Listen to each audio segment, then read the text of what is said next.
J'ai un travail d'histoire à faire sur la Première Guerre mondiale. Mon professeur m'a suggéré d'examiner le monument commémoratif de guerre du Canada. Elle dit que ça raconte toute l'histoire. Je n'ai jamais vu ce monument. Est-ce qu'il y a un site web où je pourrais le voir?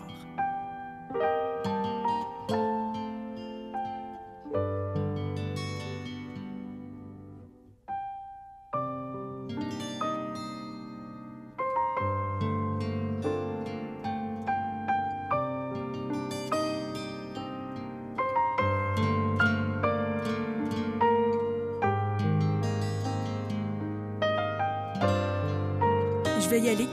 Merci pour le tuyau. Je te dirai ce que j'ai trouvé.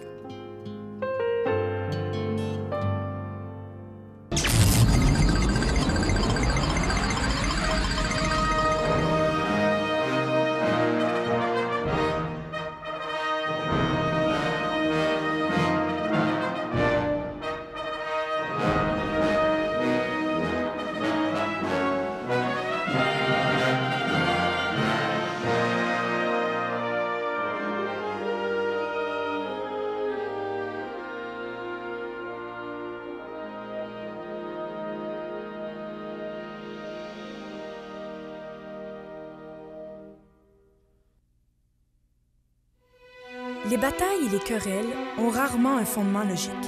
La Première Guerre mondiale en est un exemple flagrant. Rien de bien logique dans cette guerre. C'est une question de pouvoir et de domination. Tout commence en Europe au cours de l'été 1914. Un combat semble se préparer.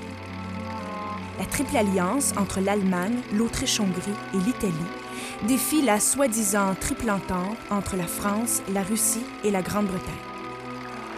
Puis, en 1914, l'assassinat en Bosnie d'un obscur archiduc, héritier du trône d'Autriche, provoque plus que des échauffourées.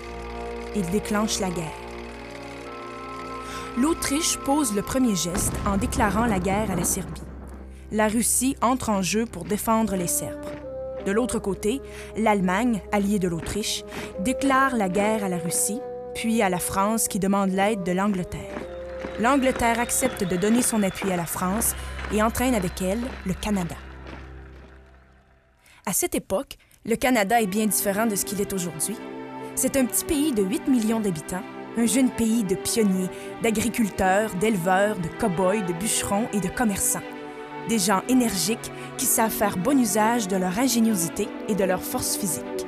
À ce moment-là, notre pays fait encore partie intégrante de l'Empire britannique. Nous ne sommes pas encore très expérimentés en matière de guerre, mais beaucoup de Canadiens ont des liens très étroits avec l'Angleterre. Plusieurs y sont nés et plusieurs ont récemment émigré de ce pays. Pour les Canadiens français, la France représente la mère patrie. Ainsi, on combattrait côte à côte avec nos cousins d'Angleterre et de France pour la cause de l'Empire et de la mère patrie. Au début, même si de toute évidence il s'agit d'un conflit européen, tous se sont pris d'enthousiasme face à la cause, tellement que le déclenchement de la guerre suscite des célébrations populaires tant au Canada qu'en Europe. Nos jeunes gens veulent partir à l'aventure. Cette guerre inspire des sentiments romantiques. Et après tout, elle ne devrait durer que l'espace d'un été. Nos hommes gagneront et à leur retour, ils seront accueillis en héros. Quand la guerre éclate, le Canada a une armée permanente d'environ 3000 soldats, lesquels, pour la plupart, étaient originaires d'Angleterre. On compte 684 chevaux, 300 marins et 2 avions de toile. Mais presque immédiatement, 33 000 jeunes hommes s'engagent.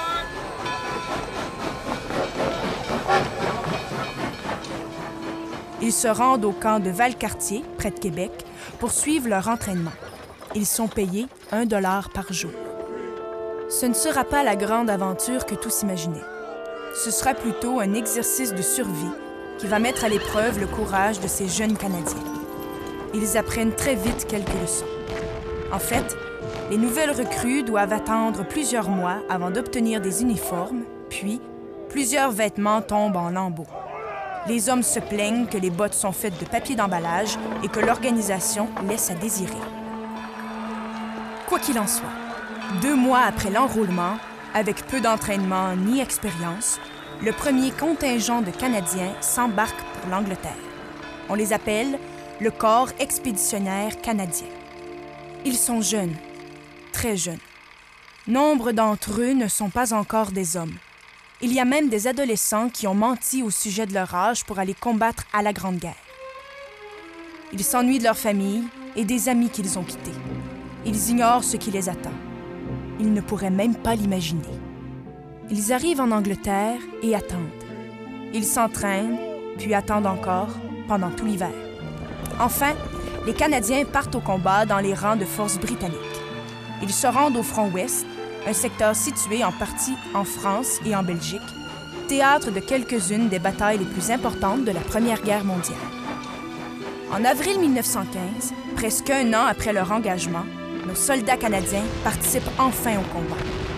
L'expérience s'avère effroyable. C'est la bataille d'Ypres, une des nombreuses batailles qui seront livrées pour la prise de cette ville de Belgique. Cette bataille deviendra tristement célèbre du fait que les Allemands ont profité de l'occasion pour faire l'essai des gaz au chlore. Plusieurs soldats français succombent, leurs poumons brûlés par le poison. Les lignes alliées s'effondrent et les Allemands affluent par la brèche. Nos soldats ont trouvé un moyen simple pour survivre. Ils urinent dans leurs mouchoirs et s'en servent comme filtre en se couvrant la bouche et le nez. Les Canadiens tiennent bon. Ypres restera à jamais gravé dans nos mémoires à cause de l'esprit combatif des Canadiens. Grâce à nos soldats, l'avance des Allemands est bloquée. Au pays, on crie victoire, même si c'est une victoire qui a coûté cher. 6000 Canadiens l'ont payé de leur sang. C'est à Ypres aussi que les Canadiens se forgent une réputation de dur à cuire. Après Ypres, on sait que lorsque les Canadiens s'en mêlent, le combat sera féroce. Le premier ministre d'Angleterre écrira plus tard « Quand les Allemands affrontaient les bataillons canadiens, ils s'attendaient au pire. » L'ingéniosité et le courage soutiennent les Canadiens dans les batailles, alors que leur force de caractère et leur ténacité font qu'ils survivent dans les tranchées. La vie dans les tranchées est atroce, inimaginable, comme vivre dans un tombeau. La boue grouille de vermine et de corps putrides de soldats morts qui gisent là depuis des semaines. Les soldats ont toujours les pieds mouillés et malades. Comme divertissement et pour s'exercer au tir, ils abattent les rats qui se faufilent parmi eux. Les rats ne sont pas le seul fléau. Les soldats sont couverts de poux. Un soldat canadien raconte comment ils font face à ce problème. Nous sommes crasseux. Nos corps ont la couleur de la terre dans laquelle nous vivons depuis des mois. Nous sommes couverts de vermine et nous nous grattons comme des babouins. Nous n'avons pas changé de vêtements depuis des mois. Gauthier apparaît soudainement avec un fer à repasser. « C'est pour quoi faire? » lui demande Desjardins. « Pour les poux, » lui répond Gauthier. « Qu'est-ce que tu vas faire? Les écraser? » Regarde bien. Et il prend une planche et il dépose sa tunique. Nous l'observons attentivement. Il chauffe le fer au-dessus du feu, puis passe le fer chaud sur la couture. On entend une série de craquements. Des petits jets de sang s'écoulent de la couture. Gauthier nous lance un regard triomphant. « C'est comme ça qu'on les tue. Et ça tue les œufs aussi. » Alors nous enlevons tous nos tuniques et nos pantalons et nous éliminons les poux à l'aide du fer chaud.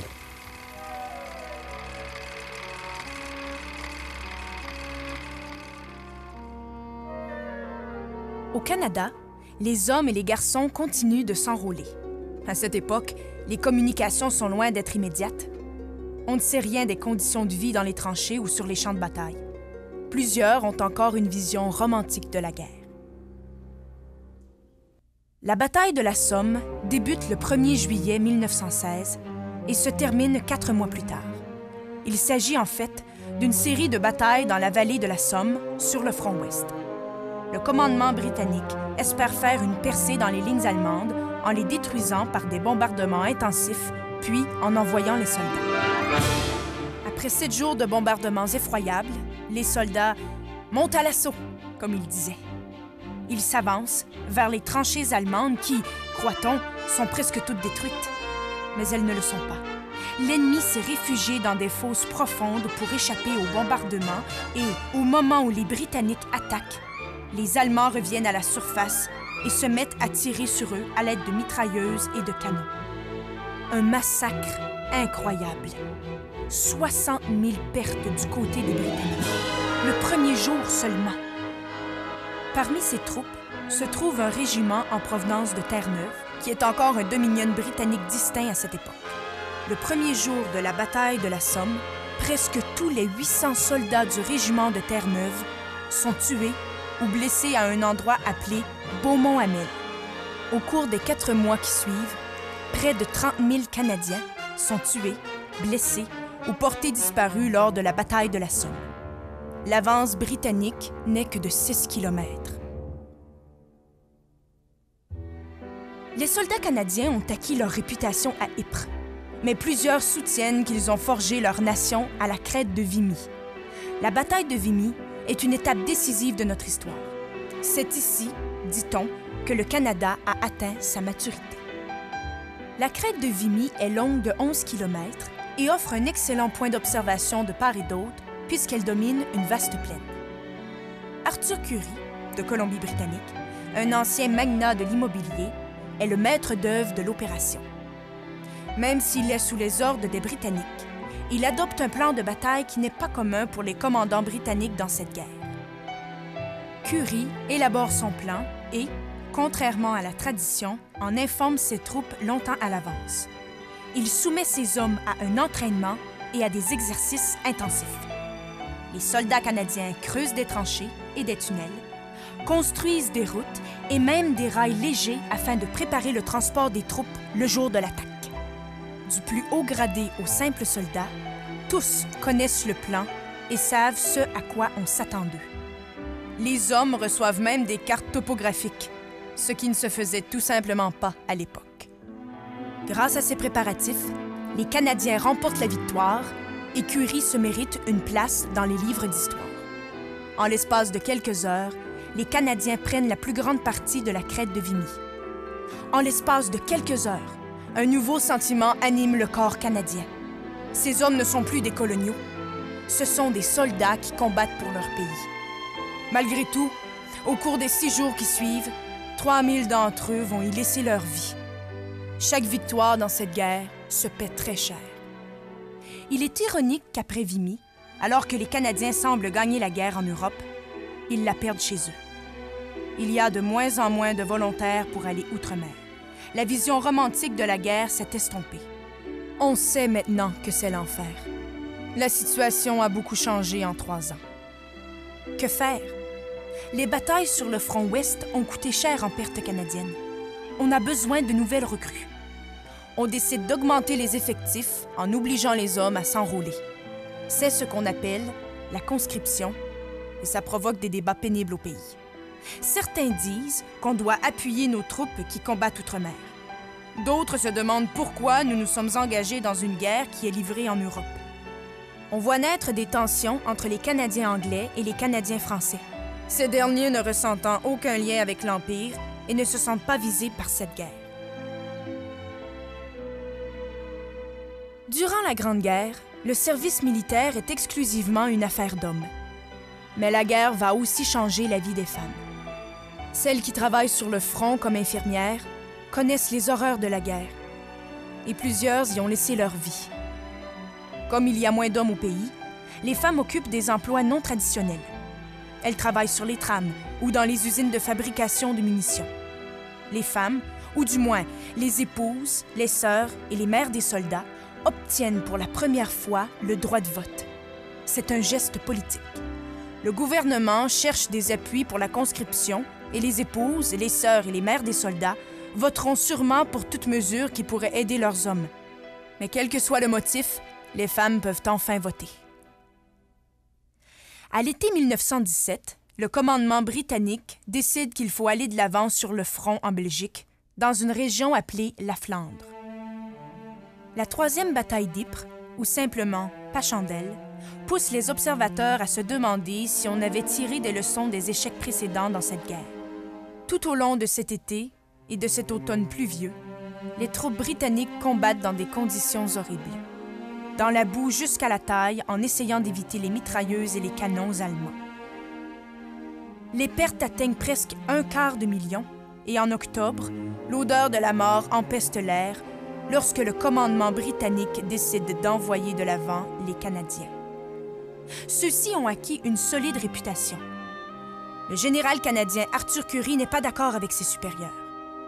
Il prétend que l'opération entraînerait trop de morts, peut-être jusqu'à 16 000 pertes en tout. Mais les ordres sont les ordres, et Currie ne peut que préparer ses hommes pour minimiser les pertes. Face à des obstacles impossibles, les Canadiens avancent dans la boue et à travers les cratères d'obus pour enfin prendre le village en ruine de Passchendaele. Comme Currie l'avait prédit, les pertes canadiennes s'élèvent à 16 000 morts, blessés ou disparus. Les corps de plus de 1000 soldats ne seront jamais retrouvés et, encore aujourd'hui, restent enterrés dans les champs de Flandre. C'est maintenant le commencement de la fin. Au printemps de 1918, les Allemands lancent une vaste offensive et les Alliés se replient. Les Allemands sont très proches de la victoire. Les Canadiens lancent une charge de cavalerie qui empêche les Allemands de traverser les lignes et de séparer les armées anglaises et françaises. Les soldats allemands sont maintenant épuisés et fatigués de la guerre. Puis, en août 1918, commence la dernière contre-attaque des Alliés avec le début de la bataille d'Amiens, menée encore une fois par les troupes de choc colonial, les Canadiens et les Australiens. C'est le début de ce que l'histoire appelle les 100 jours du Canada, la marche vers Mons, en Belgique. La terrible guerre des tranchées est maintenant terminée et les armées se montrent au grand jour. Les troupes canadiennes mènent la charge pour les Britanniques et les Français. L'armée allemande commence à se retirer pour de bon. La victoire des Alliés ne se fera plus attendre. Puis, à la 11e heure du 11e jour du 11e mois, les Allemands capitulent. La guerre est finie.